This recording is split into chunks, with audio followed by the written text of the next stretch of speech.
Alright, so video 5 of 6 in my sales series is on objection handling. I love this topic. It's a very powerful tactic or strategy that works incredibly well if you follow it. So listen up.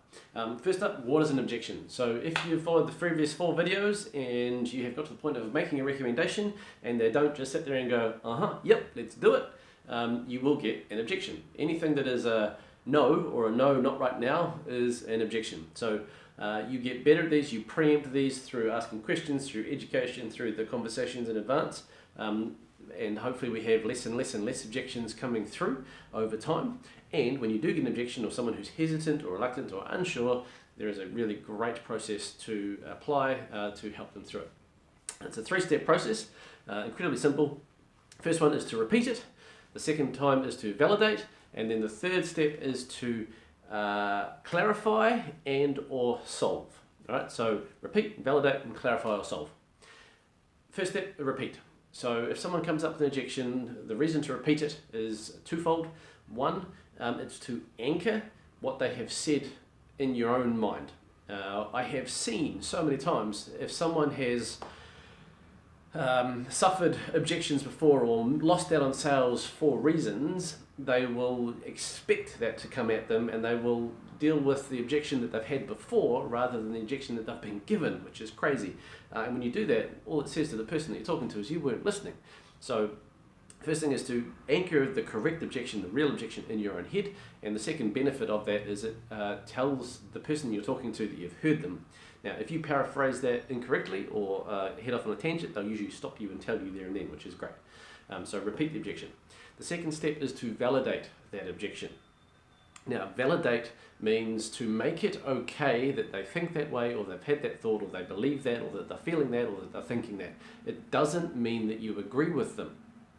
Right? Just because someone thinks it's expensive, if that's what's come up, doesn't mean it is expensive, right? Now, it's okay that they think that, but it doesn't mean that it's true. Right? So validation is, it's a fine line, but it's a very, very powerful step, because what it does is it helps them realize and appreciate that you are on their side. You're not sitting there being an antagonist, and you're not trying to make them wrong, you're not fighting with them, you're working alongside them to understand them, still working to help them solve the problem that they came in with in the first place. So that's validate. And then clarify or solve. So normally it's an iterative loop, and usually the first objection is not the real objection. Right? It's a stalling tactic. So usually the first iteration is to clarify. Ask more questions to understand what's actually going on, what's behind the scenes, what may have you missed in the preceding sales process, so that you've got the opportunity to clarify or explain differently or uncover the real objection.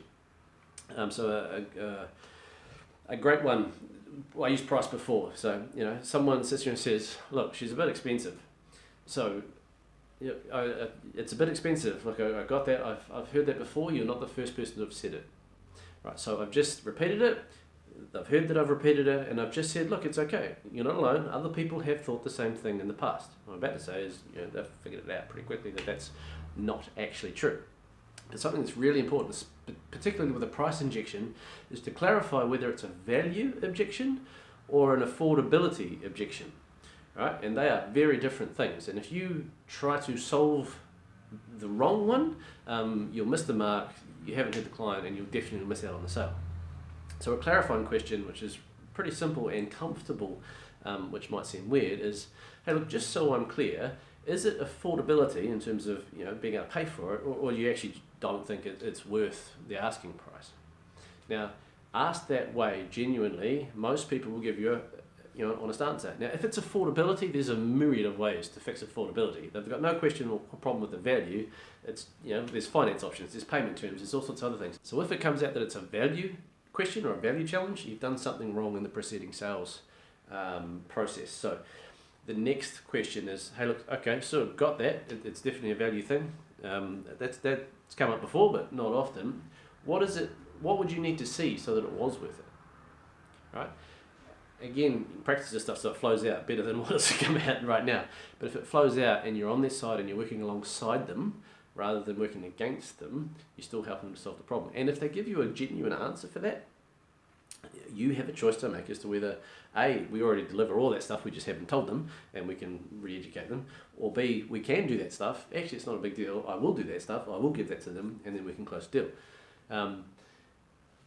What will often happen though is, as you ask that question, what you will find out is the real fear or hesitation or what is going on behind the scenes. Like I say, it goes round 2 or 3 times before we get the real objection, and then we can either clarify or solve it. A classic one is, I need to talk to my partner. Rather than getting frustrated and, "Oh, what do you need to talk to your partner for? Why can't you make a decision yourself?"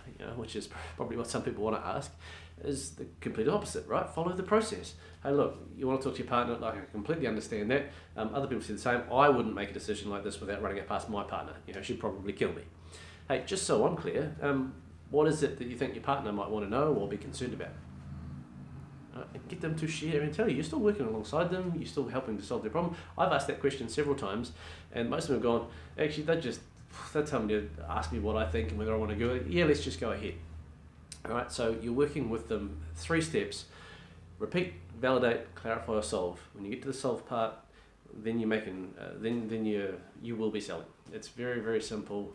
Occasionally, you get to a point where it doesn't make sense to keep going, and it is a partner thing, it is a real thing, and they do need to run it past their partner. Give them that time, but then heading into the last video, which is the follow-up process, control the conversation, book that time for that follow-up, give them that window to have that conversation, but make sure you are able to communicate with them again. And I'll talk about follow-up again in the next video. So, that was rushed. So the key message is the 3-step objection handling process: repeat, validate, clarify, solve. If you apply that, you will be surprised just how simple it is, how effective it is, and how much you improve the conversion rate in your sales process.